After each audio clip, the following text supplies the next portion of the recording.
Hello friends, வணக்கம். Welcome to Anitha's healthy kitchen. இன்னைக்கு நம்ம பார்க்க போகிறது அம்மாவோட ஸ்பெஷலான சீக்ரெட்டான இட்லி பொடி தான். இந்த இட்லி பொடி பார்த்தீங்கன்னா இட்லி தோசைக்கு ரொம்பவே சூப்பரான காம்பினேஷனாக இருக்கும். நீங்கள் ஒரு தடவை செஞ்சீங்கன்னா கண்டிப்பாக மறுபடியும் செய்வீங்க.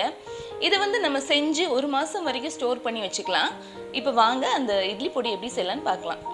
இட்லி பொடி செய்கிறதுக்கு ஃபஸ்ட்டு பொடிக்கு தேவையான பொருட்களை எல்லாம் நம்ம வறுக்க போகிறோம்.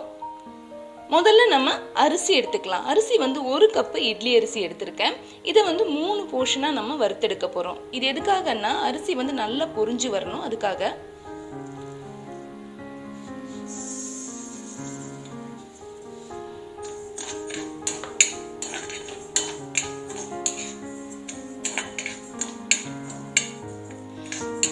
வறுக்கிறதுக்கு முன்னாடி நம்மளோட கடாய் ஓரளவுக்கு நல்லா சூடா இருக்கணும். அப்பதான் நம்ம அரிசி பொரிஞ்சு நல்லா வரும். பாருங்க, லைட்டா கலர் சேஞ்ச் ஆக ஆரம்பிக்குது. கைவிடாம இந்த மாதிரி வறுத்துட்டே இருக்கணும்.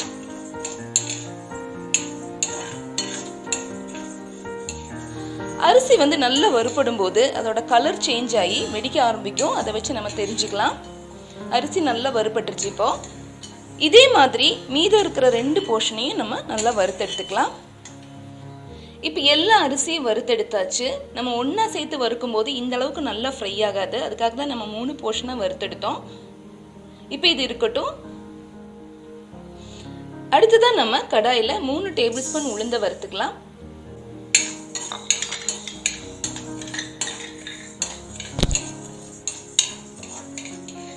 உளுத்தம் பருப்பு இந்த அளவுக்கு நல்லா ஃப்ரை ஆனதும் இதுலேருந்து நல்ல வாசனை வரும்.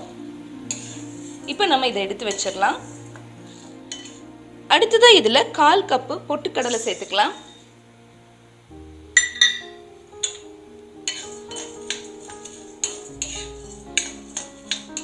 பொட்டுக்கடலை இந்த அளவுக்கு ஃப்ரை ஆனதும் நம்ம எடுத்து வச்சிடலாம்.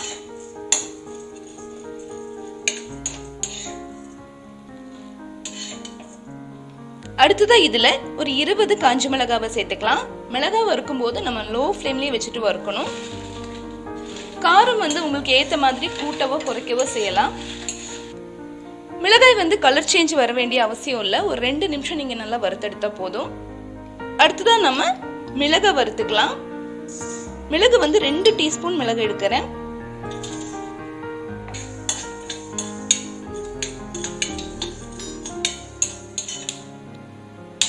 மிளகு சேர்த்து ஒரு 2 நிமிஷம் ஃப்ரை ஆகும் போது இந்த மாதிரி வெடிச்சு வரும். இந்த டைம்ல நம்ம எடுத்து வச்சிடலாம்.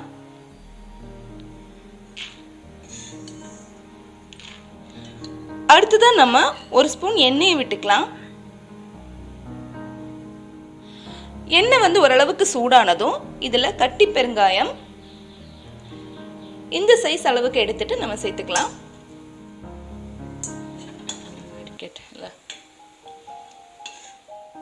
பெருங்காயம் நல்லா ஃப்ரை ஆனதும் இதையும் எடுத்துடலாம். பெருங்காயம் நல்லா பொரிஞ்சு வந்ததுக்கு அப்புறமா ஸ்டவ் லோ ஃப்ளேம்ல வச்சுட்டு 2 டீஸ்பூன் சீரகத்தை இதுல சேர்த்துக்கலாம். சீரகம் நல்லா பொரிஞ்ச உடனே நம்ம ஏற்கனவே ஃப்ரை பண்ணி வச்ச இந்த பொருட்கள் எல்லாம் அதோட சேர்த்துடணும். இந்த பொருள் எல்லாம் சேர்த்து ஒரு 2 நிமிஷம் நல்லா கலந்து விட்டதுக்கு அப்புறமா நம்ம ஸ்டவ் ஆஃப் பண்ணிடலாம். இப்ப கடாயில கொஞ்சம் கல்லுப்பை சேர்த்துக்கலாம். இந்த பொடிக்கு தேவையான உப்பை நம்ம இப்ப சேர்த்துட்டு வறுக்கலாம். இது கூடவே கொஞ்சம் கருவேப்பிலையும் சேர்த்துக்கலாம். இப்ப கருவேப்பிலை எல்லாம் நல்லா கிறிஸ்பியா வரும்போது நம்ம இதை எடுத்து வச்சிடலாம். நம்ம வறுத்து வச்ச பொருள் எல்லாம் நல்லா சூடானதுக்கு அப்புறமா நம்ம மிக்சியில போட்டு இதை அரைக்கலாம். நீங்க அரைக்கும் போது மிக்சி நல்லா ட்ரையா இருக்கணும். அப்பதான் நம்ம ஸ்டோர் பண்ணும்போது அது சீக்கிரமா கெட்டு போகாது. அதே மாதிரி உப்பு நான் தனியா எடுத்து வச்சிருக்கேன். உப்பு கொஞ்சம் சேர்த்து பார்த்துட்டு எவ்வளவு தேவையோ அந்த அளவுக்கு நீங்க எடுத்தா போதும். இப்போ அம்மாவோட ஸ்பெஷல் இட்லி பொடி ரொம்ப சூப்பரா ரெடி ஆயிடுச்சு.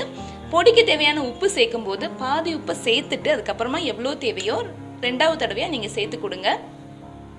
பொடி பொடிக்கும் போது ரொம்ப நைஸா பொடிக்காம லேசா திரு அரைக்கிற மாதிரி இந்த மாதிரி பொடிச்சு கொடுக்கணும். இந்த பொடி இட்லி தோசைக்கு ரொம்பவே நல்லா இருக்கும். இந்த பொடியை நீங்க ஒரு மாசம் வரைக்கும் தாராளமா ஸ்டோர் பண்ணி வச்சுக்கலாம். கண்டிப்பா நீங்க வீட்ல ட்ரை பண்ணி பாருங்க. ட்ரை பண்ணிட்டு உங்க ஃபீட்பேக் அனுப்புங்க.